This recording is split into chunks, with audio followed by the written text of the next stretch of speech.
Entonces vamos a partir grabando. Bueno, quería darle la bienvenida a esta charla que sería referente a la clase número 5 del curso Proyecto de Vialidad Urbana. En esta oportunidad queremos hacer algo diferente. Tenemos de invitado a Javier Ignacio Vera.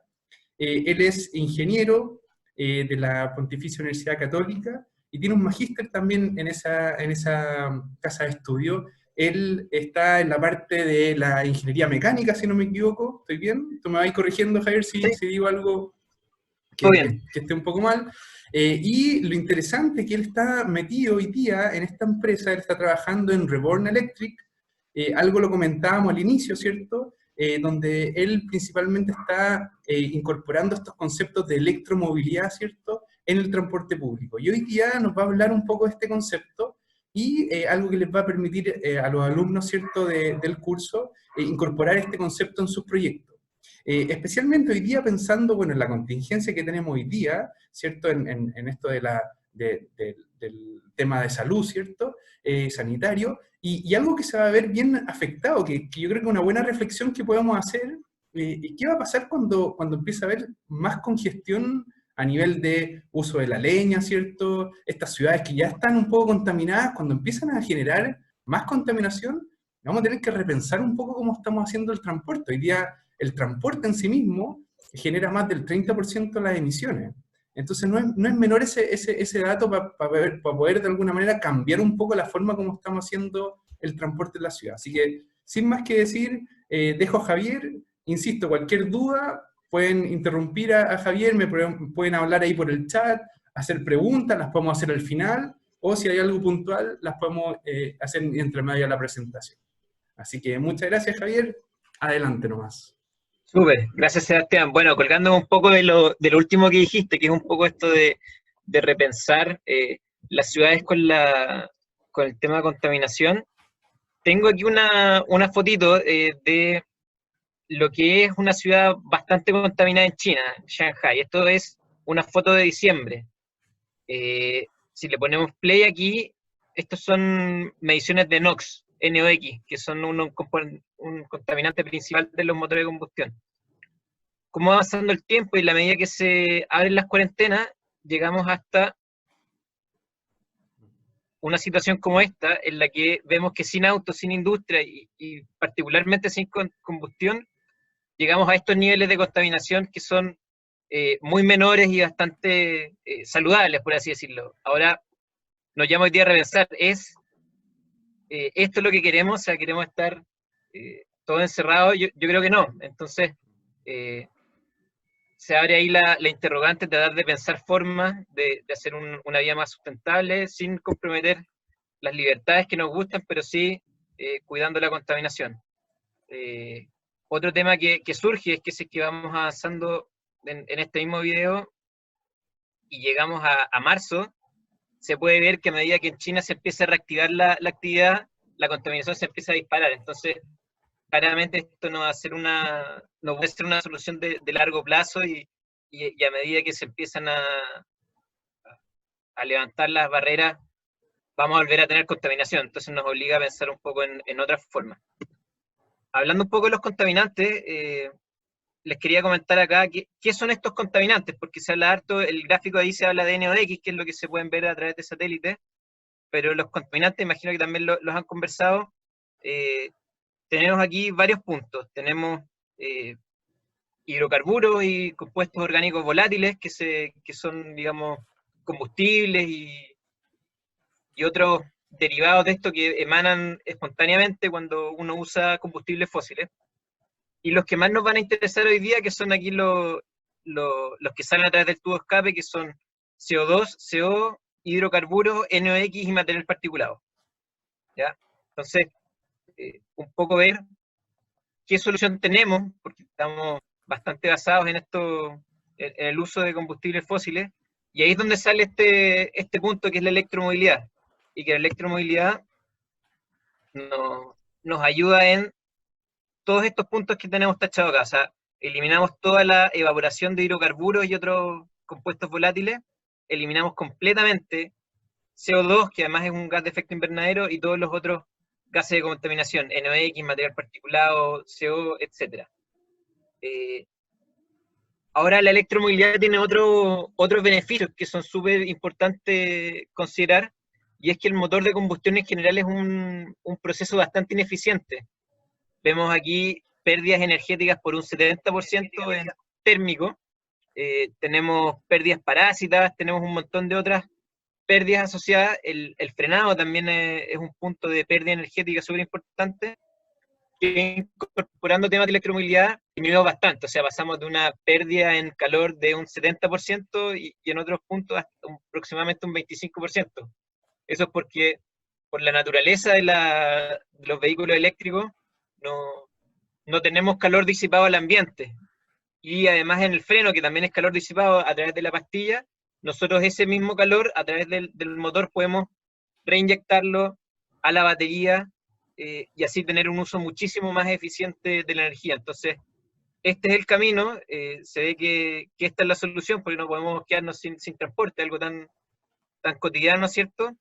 Pero lo que ha limitado todo este traspaso, que es necesario y es urgente, es el costo de inversión que tienen los vehículos eléctricos. O sea, hoy día el costo de inversión de uno se quiere comprar un auto sobre 30 millones es un costo muy prohibitivo para un porcentaje importante de la población, y ahí es donde entramos nosotros como empresa con una solución de por qué no usar lo que ya tenemos, activos que ya están, chasis que ya están diseñados, y hacer la transformación de esto a eléctrico. Nosotros en particular nos enfocamos en buses. Les voy a dejar, y cosa que tiene mucho sentido también en una ciudad como la nuestra, que eh, tenemos cerca de un 20% de la matriz energética renovable, con miras a crecer mucho más allá, eh, y en una ciudad que también tenemos un montón de otros problemas, como Santiago, que está súper congestionado, bien atrapado con lo que no puede salir la contaminación, y puntos importantes, además de la contaminación que estaba importante, es la contaminación por ruido, que en particular estos días uno lo ha notado harto, que es mucho más agradable tener una ciudad más sin tanto ruido, y ahí también aporta muchísimo la electromovilidad. Igual CO2, efecto cambio climático, que un bus por sí solo al año emite entre 80 y 90 toneladas de CO2. Entonces poder disminuir eso es una ventaja súper importante de poder eh, traspasarse a la electromovilidad. Ahora sí, les voy a dejar un video corporativo de la empresa para que vean un poco lo que hacemos nosotros.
Bueno, el video muestra aquí un poco lo que hacemos y cuál fue el primer proyecto que tuvimos, que fue un bus del Transantiago de estos estándar de los antiguos, no los grúas, sino los de, los de 2 ejes.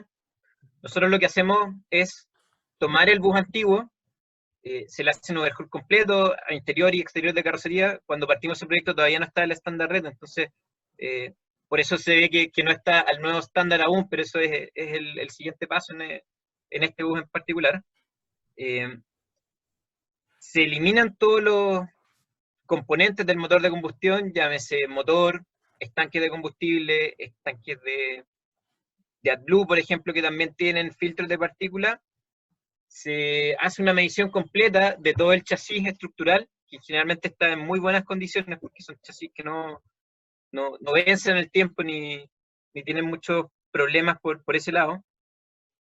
Se hace una renovación completa, carrocería interior-exterior, se miden todos estos perfiles y se empieza a diseñar, que es la parte que me toca a mí en la empresa, vía modelos 3D, se empieza a hacer todo el diseño de detalle para incluir los nuevos componentes eléctricos, que son batería, motor y otros sistemas auxiliares.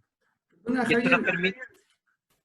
perdona, Hola. Javier, ahí Aníbal te hace una pregunta, dice, ¿qué se hace con los motores viejos? Pensando justo en esto que están mencionando ahora, en este cambio de alguna manera del motor original que pasa a ser el motor eléctrico. Bueno, ¿qué pasa con ese motor diésel al final? Hay varias formas de verlo. En general, como son partes pequeñas de la flota, esos motores diésel quedan como repuestos para el quien tiene una flota grande de buses.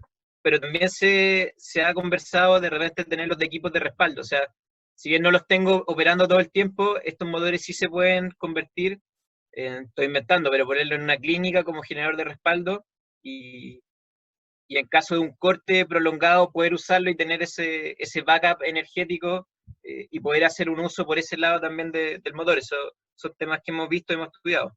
Otra forma es hacer un backup quizá no con diésel, quizá con metano, con algún otro gas que tenga menores emisiones, pero hay temas por ese lado que también se han estudiado. Así que efectivamente se remueven estos componentes, pero algunos de ellos les podemos dar una segunda vida. Esa es la filosofía que tenemos de empresa, de lograr en el fondo ser residuo cero y ser lo más circular posible, que es tan necesario hoy día. Súper. Y esto en el fondo nos permite tener un bus en perfectas condiciones de funcionamiento, que puede operar, que puede prestar servicio a una fracción del costo de un bus nuevo, y con todo el beneficio de la economía circular que les comenté recién. Ahora, ¿cómo lo hacemos? Se hace este modelo 3D, tomamos el bus, en el fondo se hace un modelo 3D completo, se renueva todo el interior, se modelan todos estos componentes, y una vez que están modelados y se remueven los otros, empezamos con la instalación de componentes nuevos eléctricos. Aquí un poco me pedía Sebastián, que como me decía son alumnos de ingeniería, mostrarle un poco el funcionamiento del motor que estamos usando. Este es un motor de 9 fases. Es bien interesante desde ese punto de vista también los componentes, porque son como 3 motores trifásicos que funcionan coordinados. Entonces, para bajo requerimiento torque activa las 3 fases, después para mayor requerimiento 6 y después 9. Son motores de imanes permanentes, de rotor externo. Ahí se puede ver el rotor externo de imanes permanentes, que tiene además varios beneficios que, como está más afuera, permite generar mayor torque. Entonces, esto nos ayuda a que con un solo motor podamos mover el bus completo, porque son buses bastante pesados. O sea, 12 toneladas pesa más o menos uno de estos buses Transantiago, entonces necesitamos bastante energía para poder moverlo. Atrás viene todo el embobinado, por ahí pasa la corriente eléctrica de las baterías y es lo que lo permite funcionar. Esto tiene su controlador propio, que es un inversor que en el fondo regula las velocidades y hace toda la coordinación de qué tan rápido, con qué tanto torque necesita andar, que es el que se ve aquí arriba. Como les comentaba, estamos ocupando una topología que se llama Direct Drive. Esto quiere decir que vamos directo del motor hacia las ruedas. Nosotros no pasamos por caja de cambio. Entonces, al eliminar la caja de cambio, eliminamos también varias posibilidades de falla, de mantenimiento. Entonces hace un sistema bastante más robusto, bastante más simple. O sea, eliminamos componentes para tratar de hacerlo lo más sencillo, y dado que el motor tiene las prestaciones para funcionar, no necesitamos caja de cambio. Hay otras topologías también. Hay buses con motores en las ruedas que se llaman in-wheel. Nosotros nos fuimos por esta topología de un motor al cardán central y de ahí a las ruedas, que es lo que nos permite asemejarnos lo más posible al original. O sea, nuestra idea no es desarmar y desguazar el bus completo y hacerlo de nuevo, sino que tratar de usar la mayor cantidad de componentes posible. Y el cardán, en el fondo, que es la pieza que transmite energía del motor a las ruedas, ya está disponible, entonces de ahí nosotros nos colgamos y nos aprovechamos de ahí para adelante. Esa es un poco la filosofía de la conversión también. Eso con respecto a motor. Con respecto a batería, que es otro tema súper crítico en este caso, estamos usando baterías de carga rápida. La gracia de las baterías de carga rápida es que en una hora puedo tener el bus cargado de 0 a 100%. Necesito un cargador, eso sí, bastante potente que me permita entregar esas cargas. ¿Y en qué nos ayuda a nosotros estas baterías de carga más rápida? Que puedo reducir la cantidad de baterías que tengo y con eso dar con los pesos originales y no pasarme mucho en el peso. Un problema importante en los vehículos eléctricos, que a medida que yo requiero más autonomía, necesito agregar más y más y más baterías, y en buses que ya están construidos, agregarle, no sé, 3 toneladas de batería es bastante excesivo y me resta capacidad de llevar pasajeros y personas. Entonces, nosotros optamos por una topología que requerimos menos batería, con un poco menos de autonomía, pero como estas baterías se cargan rápido, puedo tener una operación continua cargando, por ejemplo, los terminales y logrando dar el recorrido que se requiere. Otro punto importante en las baterías son todas las consideraciones de seguridad. Yo creo que varios de ustedes se han metido a buscar un poco. Hay un riesgo en la batería porque el electrolito de litio es bastante inflamable, entonces ese otro punto. Nosotros siempre que elegimos los componentes tratamos de que sean lo más testeados posible. Aquí hay un fondo pruebas que nos manda nuestro proveedor de los test que le hacen de fuego, de impacto mecánico, de apriete, de rociar la batería en condiciones de alta salinidad. Y una vez aprobado todos esos test, en el fondo es un requisito que nosotros le pedimos a los fabricantes para poder trabajar con ellos. Hoy día estamos trabajando con CATL o CATL, que es uno de los proveedores de batería más grande del mundo, es un fabricante chino, que abastece también a Mercedes, a todos los buses chinos y otros. Entonces, eso también es bien importante tener en consideración la calidad de los proveedores para hacer este tipo de proyectos.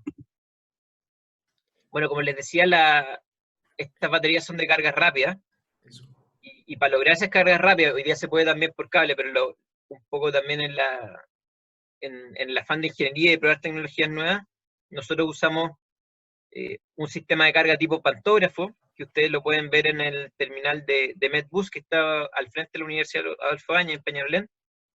Allá tenemos instalado este tipo de cargador y el bus se carga vía pantógrafo, es muy parecido a los trenes. Tenemos un brazo que sube, pesca un domo y esto nos permite cargar a más de 300 kilowatts, que es una carga bastante rápida, o sea, es mucha energía la que está pasando desde este componente hacia las baterías, y las baterías también están diseñadas para aguantar ese tipo de carga. Javier, perdona que te interrumpa, hay algunos alumnos acá que preguntan ¿cuál es la vida útil de las baterías? ¿Qué se hace cuando de alguna manera la batería cumple la vida útil? Y otro alumno pregunta aquí, pregunta ¿cuál es la autonomía que tienen los buses con una sola carga? Ahí un poco también... Perfecto, sí, aquí acabo de tirar el chat. Ya, no, gracias por la pregunta. La vida útil de la batería generalmente se calculan más o menos para 8.000 ciclos. Va a depender de varios factores. En el fondo, la vida útil depende de las condiciones térmicas, porque estas baterías necesitan tener cierto nivel de refrigeración. De hecho, aquí en esta misma PPT, lo que está atrás del pantógrafo es un sistema de manejo térmico de batería. Entonces, teniendo eso bien en consideración y teniendo las baterías en los rangos térmicos adecuados, duran más o menos 8.000 ciclos, que nos da para aproximadamente 8 años, dependiendo de qué tan intenso sea el uso. Con respecto a un ciclo es una carga y una descarga, para que lo tengan claro. O sea, descargo el bus hasta 20%, tampoco nunca descargo mucho más abajo, es como lo uso entre un 95 y un 20%. Y cuando llego a 20% lo cargo completo hasta 95 y algo, y eso se considera un ciclo. Y un ciclo de carga nos da, en este caso, en este bus en particular, que estamos ocupando baterías un poco más antiguas que los nuevos proyectos, nos permiten andar más o menos 80 kilómetros. ¿ya? Ahora con las nuevas baterías que tenemos, el nuevo bus, tenemos autonomías bastante más largas que eso, que nos permiten andar entre 150 a 200 kilómetros, que se ajustan muy bien a los recorridos diarios. O sea, si yo veo en los recorridos Transantiago no tienen más de 30 kilómetros en una ida, quizá ida y de vuelta pueden llegar a ser 60, pero no es que no estamos en este caso en buses interurbanos que recorren mucha distancia. Entonces es un poco la filosofía de por qué usar esta topología de batería. Ahora, con respecto, otra cosa bien interesante, ¿qué pasa con las baterías una vez que llegan al final de su vida útil? Se está hablando mucho del Second Life de batería, que es poder tomar estas baterías de buses o de autos, que ya no tienen la misma capacidad de carga, ya disminuye la batería del vehículo. Esto igual que los celulares, en el fondo se los compra nuevos, y después de los 2 o 3 años ya la batería no me dura unos días, sino que me dura medio día, y medio día ya no es aceptable para un teléfono. Un poco para los autos pasa lo mismo. Eh, Después de que está degradada, está consumida la batería sigue funcionando, pero no me sirve para esta operación que quiero. Entonces, ¿qué es lo que hago yo? Saco estas baterías y las uso en otra aplicación que quizás no es tan demandante en autonomía, que el peso tampoco me influye tanto. Por ejemplo, lo que sería storage de batería en un sistema hermanado con paneles solares. Entonces, una vez que las baterías en el auto ya no me dan la autonomía, yo las saco del auto, las pongo en la casa, tengo paneles solares, y puedo así tener un banco de batería que me supla energía en la noche, por ejemplo, y tengo ahí un storage. Entonces es un tema súper interesante que se está viendo en buses. Todavía no hay un mercado tan grande de baterías que ya estén degradadas como para que eso esté funcionando, pero de aquí en un plazo de 5, 8 años, cuando las baterías empiecen a degradarse, yo creo que se va a abrir un mercado interesante y una posibilidad de usarlas en otros medios alternativos.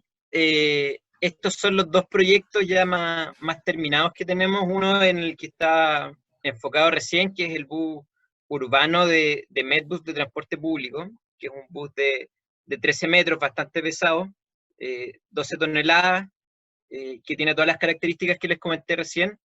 Y el otro proyecto en el que estamos muy enfocados hoy día es en un taxibús. Los taxibuses son el tipo de bus tipo A, que se usa en regiones, que es más cortito, 9 metros, piso alto, no tiene piso bajo como los de Transantiago, eh, y enfocado en operaciones mineras. O sea, la minería es un tema súper relevante, el tema de la contaminación, sobre todo minería subterránea, adentro de la mina. Entonces esa es nuestra segunda pata, en la que está más fuerte, en la que nos hemos estado dedicando ahora último, y con posibilidades también a que, como este taxibús es un producto tan masivo, poder, ¿por qué no?, de repente ver en regiones la posibilidad de electrificar flotas de taxibuses que estén funcionando, en el fondo, volverlos y transformarlos eléctricos. Entonces, aquí tenemos un video de lo que fue este segundo proyecto con, que se desarrolló en conjunto con la empresa Link, que es una proveedora de servicio de transporte de Codelco.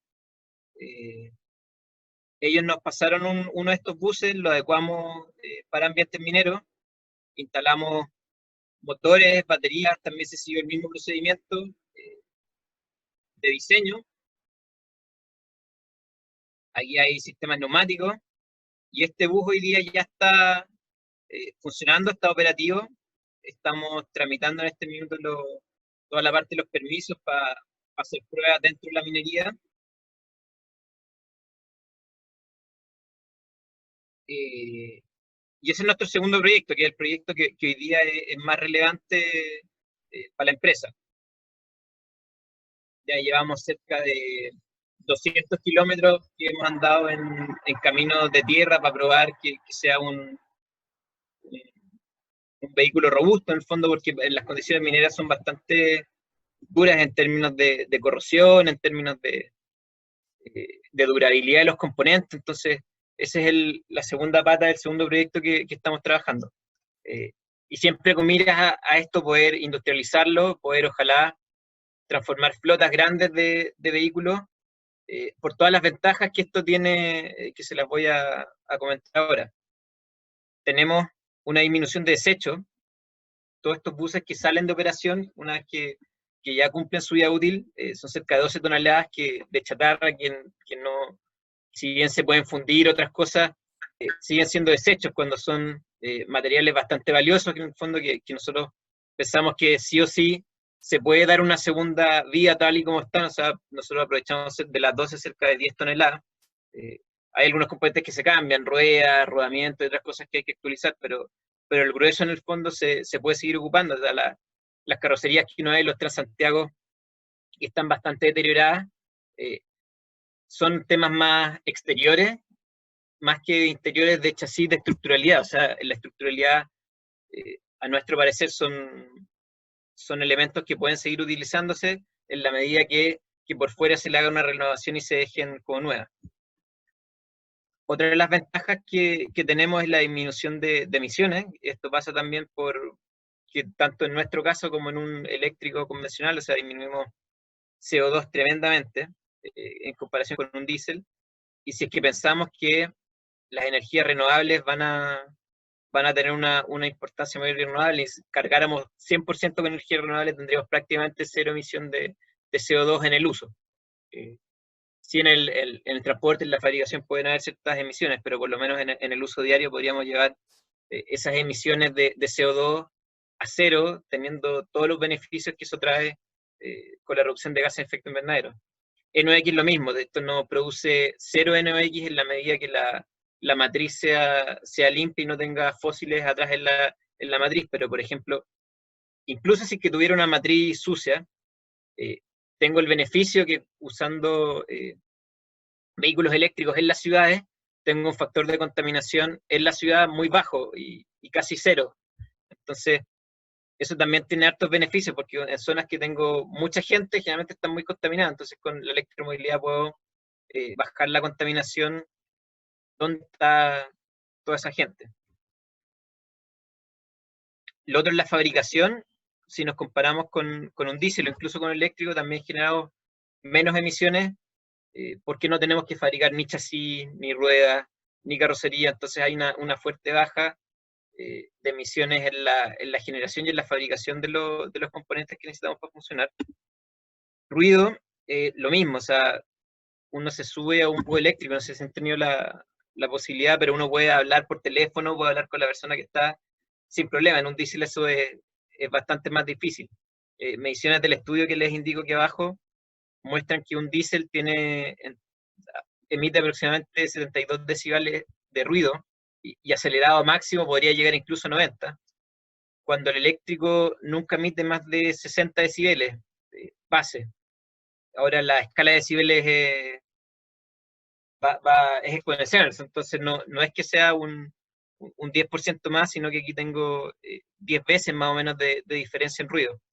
Entonces eso es súper relevante, y como les decía, yo encuentro algo bueno de la cuarentena, la posibilidad de escuchar el silencio. En el fondo yo creo que es algo que es deseable para nuestras ciudades también.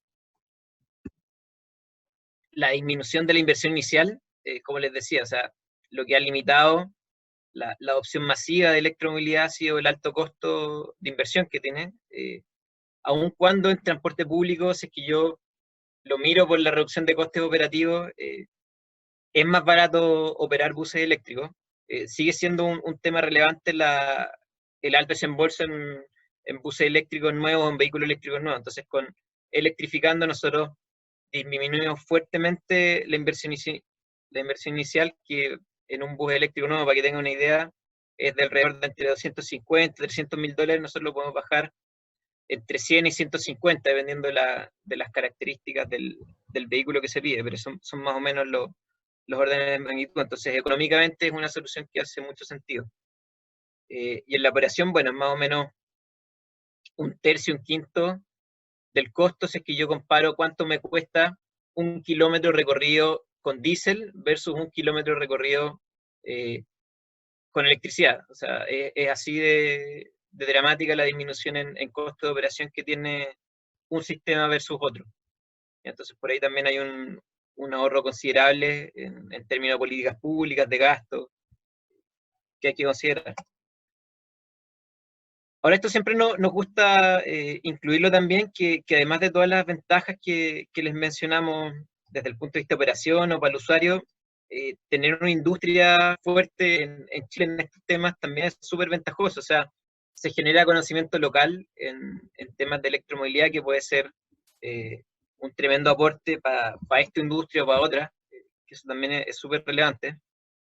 Genero red de proveedores, o sea, ustedes vieron aquí que tenemos un costo de $150.000 aproximado, pero esos costos, parte importante también, son productos locales que yo tengo que comprar acá, entonces también activo la economía por ese lado, entonces es súper relevante versus un chino que en el fondo pasa por el importador, pero los recursos se quedan allá, y por eso a nivel país es súper relevante fomentarlo también.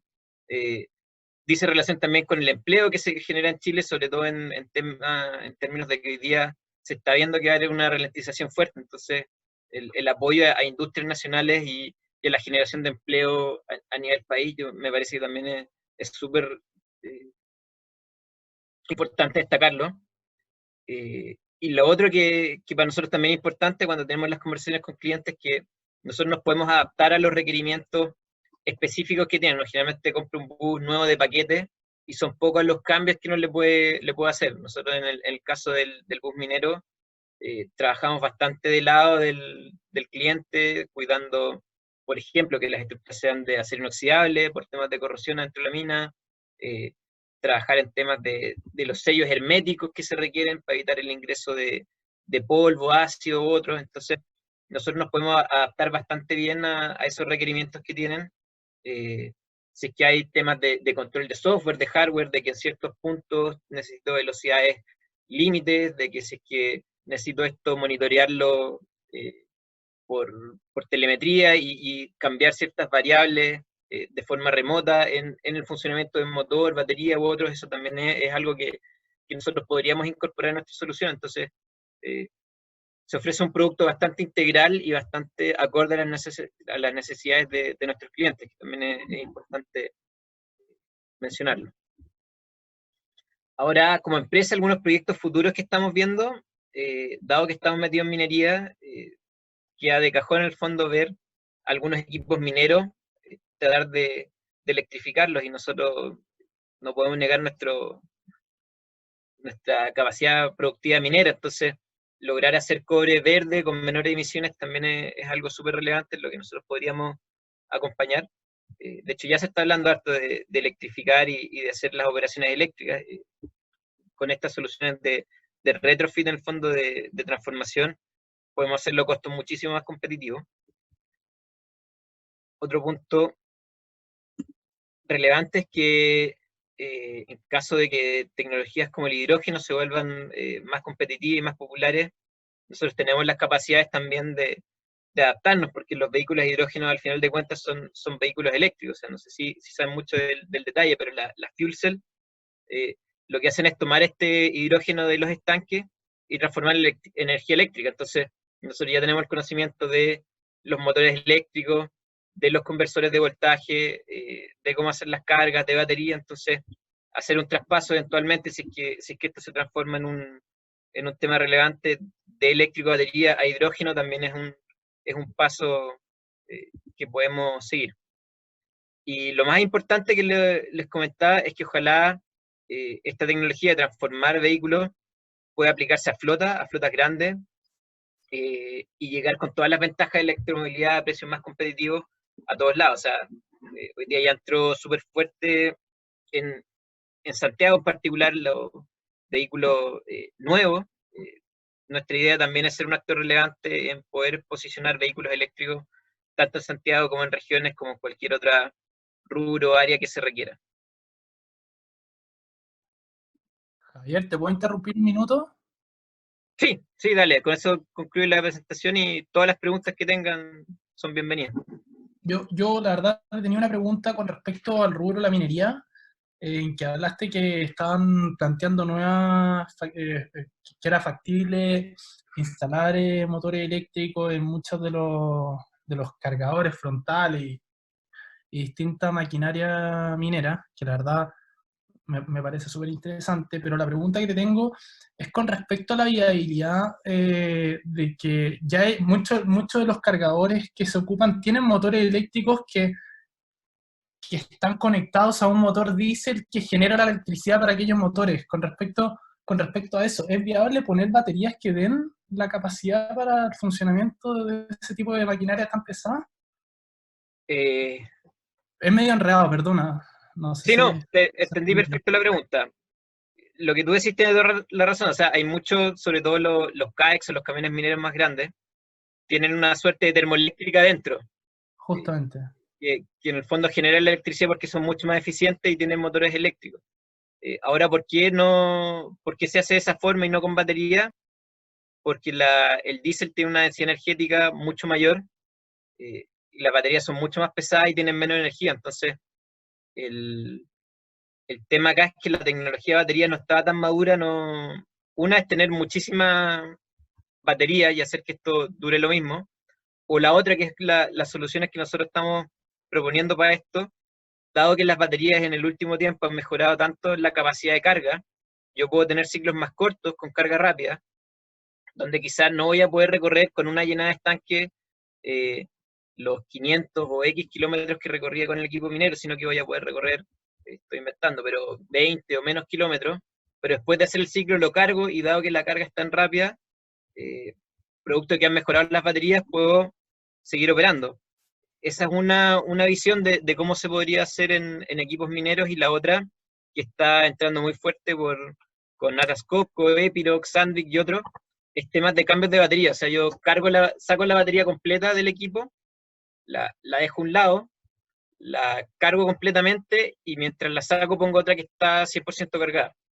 Entonces esas son las dos modalidades que puedo tener equipo 100% eléctrico en minería. Nosotros estamos apostando por la primera, para hacer cargas más cortas, y un poco estudiando y ver si por ese lado podemos tener un nicho en cargadores frontales o en otros equipos mineros que hoy día ya se usan y como decís tú, son eléctricos. Perfecto, gracias. No sé si hay más preguntas o alguien se anima a hacer algún comentario también, puede ser. Sí, no hay muchas preguntas. Bueno, le hacemos no sé cómo hacer esto, un aplauso virtual. Un aplauso virtual a Javier por su presentación. Creo que estuvo súper interesante. Creo que ayuda a entender el concepto de electromovilidad. Espero que a todos les haya parecido bien atractivo cómo se presentó, qué componentes incluye. Y yo quería hacer una pequeña reflexión también. O sea, pareciera ser cómo partió. ¿Se fijan cómo parte un poco Javier mencionando qué es lo que está pasando hoy en día con las ciudades? El tema de la contaminación, el tema, ¿cierto?, de los ruidos.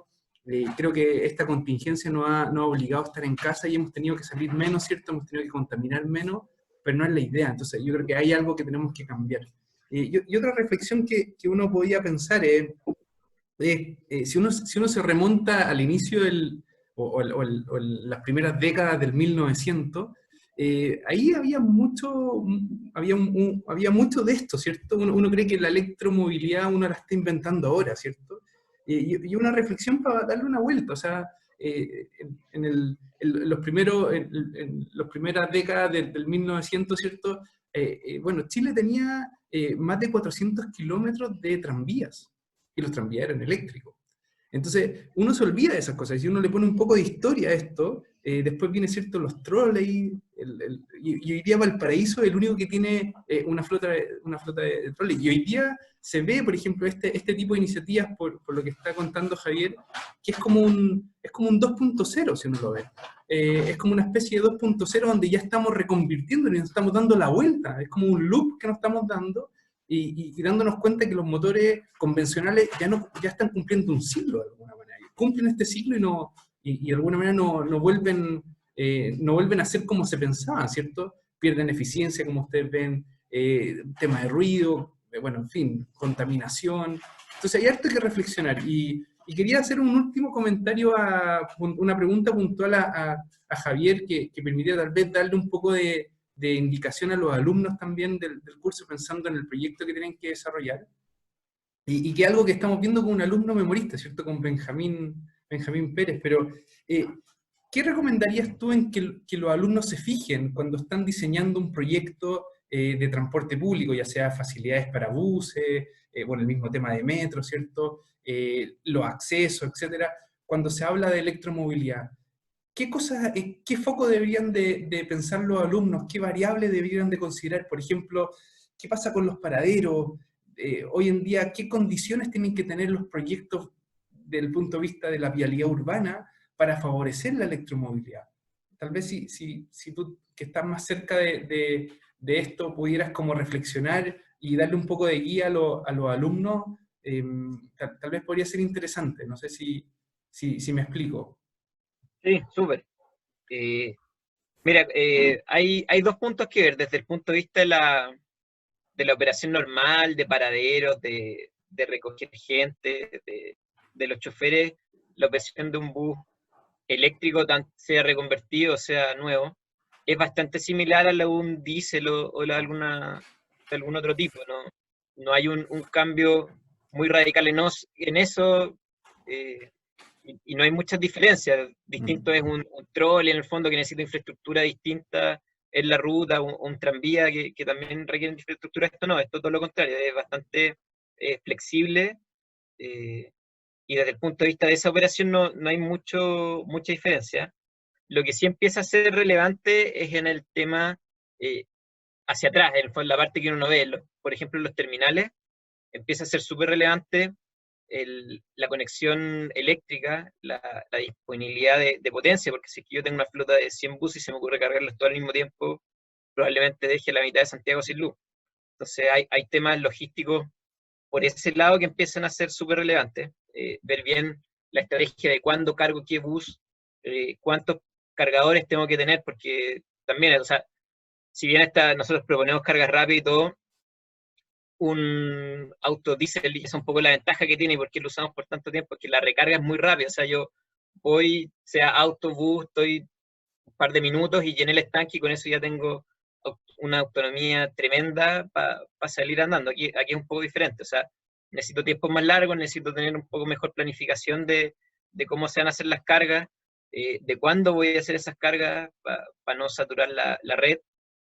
Los sistemas de respaldo también son bien importantes. Aquí en el terminal que les dije yo, por ejemplo, el que está al frente de la Adolfo Ibáñez, tienen equipos electrógenos, generadores enormes. O sea, puedes hablar incluso de megas que tenéis que tener instalados, porque si ante un eventual corte de luz y pérdida de suministro, tengo que poder seguir transportando a la gente. Entonces eso también es relevante pensar en el respaldo que tiene, que con los autos de combustión no era tan relevante. O sea, voy a tener un generador chiquitito y en la medida que pueda bombear combustible, se hacía bastante más fácil ese proceso.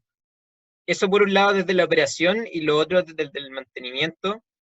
También es bien relevante tener personal capacitado, porque la electromovilidad, si bien tiene toda esta parte bonita, también tiene algunos riesgos, y es que estoy trabajando con alto voltaje. O sea, cuando trabajo con 600 volts, ya no es que estoy sacando una bujía y voy a quedar un poco manchado con aceite. O sea, aquí necesito un personal capacitado que tenga elementos de protección, guantes de aislación de alto voltaje, porque si es que corto un cable que no debería cortar, puedo tener un peligro de electrocución inminente. Entonces, tener personal capacitado para que pueda hacer ese trabajo y desempeñarse en eso también es un punto relevante que hay que considerar si es que estoy pensando en flotas eléctricas. Súper bueno. Yo también quería hacerte como un punto ahí en términos de infraestructura. Claro, hoy en día se habla mucho en algunos países europeos, por ejemplo, donde las carreteras principalmente son carreteras donde el auto, en este caso, va cargando a medida que va avanzando, ¿cierto? Y va cargando energía, y entonces de alguna manera evita eso de estar en algún terminal, ¿cierto? En algún punto especial para poder cargar. ¿Tú ves posible también que en la ciudad uno pudiera implementar un sistema donde de alguna manera uno pudiera también cargar, el bus podría cargar a medida que va avanzando, por ejemplo, en la vialidad, y a su vez capaz que en el paradero, estoy inventando, son ideas que de alguna manera pueden motivar a los alumnos, pero una vez que se cuenta está en el paradero y está en la subida y bajada, tal vez en vez de cargar, tal vez ahí en ese momento le descarga al paradero y tal vez le da alimentación de iluminación al paradero para que después en la noche pueda usarse un foco, una luz, señalización, mapa de aviso, etc. O sea, pensando en esto del tema de economía circular, un poco también de temas que son un poco más de energía renovable, cómo yo lo voy entregando al sistema de energía, pero también cómo yo lo voy quitando un poco. Y ahí se genera cierto círculo a favor. ¿Ves posible algo así o es demasiado futurista eso? No, sí, sí, de todas maneras, sí, como decís tú, o sea, hay un montón de experiencia afuera, de cargas, por ejemplo, inductivas, de cargas en paradero. De hecho, un poco la forma de carga que yo lo he mostrado acá, el pantógrafo, acá, este dedito está pensado, y se usa en Europa también en paradero. ¿Cachai? O sea, este brazo con todo este sistema que carga y descarga el bus, está pensado no solo para terminales, sino que para que sea un sistema que también pueda ser instalado en paradero en la mitad del recorrido, y poder apoyar la carga por ese lado. O sea, son sistemas que se han probado, que están en estudio, pero que no son muy masivos por el costo, básicamente. Por el costo y los riesgos que tiene ponerlo afuera. O sea, son sistemas viables. Yo creo que esa tecnología va a ir bajando de precio, tanto cargas inductivas como estos que les mostré recién. En un futuro yo creo que es súper viable que los empecemos a ver. O sea, ahora, hoy día por temas de costo es más costo efectivo tenerlo centralizado en los paraderos, pero pensando en un futuro, absolutamente. O sea, yo creo que para allá va a ir también un poco la cosa. Y yo quería hacer un último comentario, tal vez. Bueno, han habido algunas noticias ahora último de que hablan de que, especialmente en Santiago, para el 2021, o sea, para el otro año, casi la mitad de la flota de los buses van a venir con este nuevo sistema de red movilidad, ¿cierto? Y probablemente muchos de esos van a venir eléctricos. Ahora, uno está mirando siempre el ombligo, ¿cierto? Y mira siempre Santiago como una oportunidad de hacer esto, de implementar este tipo de tecnología. Y yo creo que es súper interesante también eso de que estén mirando otras ciudades, ¿cierto? O sea, en regiones, Rancagua, por ejemplo, donde están pensando, si bien lo están mirando, claro, a nivel de minería, yo creo que también para los alumnos como también hacer esa reflexión de cómo es el transporte público en regiones, donde no tenemos servicios licitados, no tenemos un sistema como el de Santiago, donde tenemos estas unidades de operación, donde hay varios recorridos, ¿cierto? Por un mismo operador. Acá, muchas veces en regiones, cada dueño de un bus hace un recorrido, ¿cierto? Y no hay una regulación tan marcada. Entonces, es como un poco lo que había antes acá en Santiago con las micro amarillas, o antes incluso. Entonces, es un poquito distinto. Entonces, en ese sentido, te iba a preguntar, Javier, ¿qué desafíos se presentan en regiones también? ¿Cómo lo ves tú ahí? También acercándome un poco también a la memoria de Benjamín, también, que es algo que estamos desarrollando en conjunto, pero tal vez le puede servir esa reflexión a los alumnos para darle una vuelta un poco. Y claro, uno mira acá la zona urbana, ¿cierto? Pero ¿qué pasa en zonas más rurales, por ejemplo? O qué pasa con el diseño de los vehículos. Esto, como tú decías, es totalmente distinto el vehículo de transporte público en regiones comparado con el de acá. Sí, bueno, nosotros, partimos un poco igual. O sea, nosotros partimos tratando de meternos en Transantiago, lo que teníamos más a la mano, lo que teníamos más cerca. Hay ventajas y desventajas de tener las cosas tan centralizadas y licitadas, y que no sea, un chofer su propio dueño. Para el tema de la electromovilidad, una de las grandes ventajas que tiene eso es que me permite tener flotas grandes, de buses estandarizados. Entonces, cuando yo tengo una flota grande de buses estandarizados, cargadores estandarizados, y un punto central donde llegan todos estos vehículos, se hace más simple o más evidente ese paso. ¿Ya? Entonces yo creo que eso es una ventaja que tiene para electromovilidad. Tanto retrofit como buses nuevos. Ahora, claro, para retrofit nosotros un poco también. O sea, como son servicios licitados, es difícil entrar con uno, salvo que sea por prototipo. Generalmente cuando abren una licitación, tú tenés que tener la capacidad para proveer 500, 600, los que sea buses necesarios que se estén licitando. Entonces, claro, para nosotros quizá lo vemos un poco más adelante, poder entrar de alguna forma a Transantiago. Ahora, en regiones es un poco distinto, está mucho más atomizado el mercado y la propiedad de los buses. Y yo creo que va a haber problemas en esto que les comento, o sea, cuando tengo un terminal, porque tengo que llegar a terminales y tengo que tener un cargador para varios buses. Aquí no, el cargador es caro, entonces no me sirve que cada dueño de bus tenga su cargador, sobre todo que si quiero tener todo el día el bus dando vueltas, las autonomías tampoco son tan largas, entonces tampoco sería una solución que lo tenga en su casa y que lo vaya a cargar a su casa, pierde tiempo. Yo creo que tiene que haber un terminal con cargadores centralizados, y la gestión de quién va a esos terminales, cómo se administran los tiempos. Yo creo que hay un desafío importante en regiones. De hecho, si uno ve lo que se ha hecho en electromovilidad en regiones, siempre ha sido con microbuseros que tienen flota un poquito más grande. O sea, no van a la persona que tiene su propio bus, sino que van donde un microempresario un poquito más grande que tiene una flota, no sé, de 20, 25 X buses, porque esta implementación se hace más fácil en esos puntos por la naturaleza de la operación de los vehículos eléctricos. Y yo creo que es interesante realmente pensar en regiones en línea. De repente hay varios buses que recorren la misma línea, de repente pensar en un principio una línea, ver cómo esa línea completa la puedo electrificar. Si es que tengo un terminal donde lleguen todos esos buses de la línea, mejor. Si es que tengo una vía segregada, por ejemplo, que en regiones si bien tienen problemas de congestión súper importante, el tema de las vías segregadas no es algo que esté tan extendido en todas las comunas o las capitales regionales. Yo creo que por ahí hay harto que avanzar, hay mucho que hacer. Bueno, ya estamos terminando. En verdad le agradezco mucho a Javier y le agradezco mucho a los alumnos que, en especial también porque estuvieron muy atentos, participaron y ojalá les haya gustado esta charla. Les pido disculpas nuevamente por este corte que tuvimos en la mitad, pero vamos a ir mejorando esta forma, ¿cierto?, de hacer estas charlas online. Les voy a mandar el link del video, lo vamos a juntar. Y nuevamente agradecerle a Javier, se pasó por esta oportunidad que nos da, y espero que podamos tener más charlas en próximas oportunidades y ojalá se masifique esta tecnología. Sí, de todas maneras, vamos a estar atentos ahí, seguimos trabajando juntos y nada, pues está la puerta abierta. Genial, muchas gracias. Bueno, me despido entonces, los dejo a todos, dejo a los alumnos, dejo a Javier y nos veremos en una próxima oportunidad. Muchas gracias. Adiós. Chao, chao. Chao, chao, que estén bien.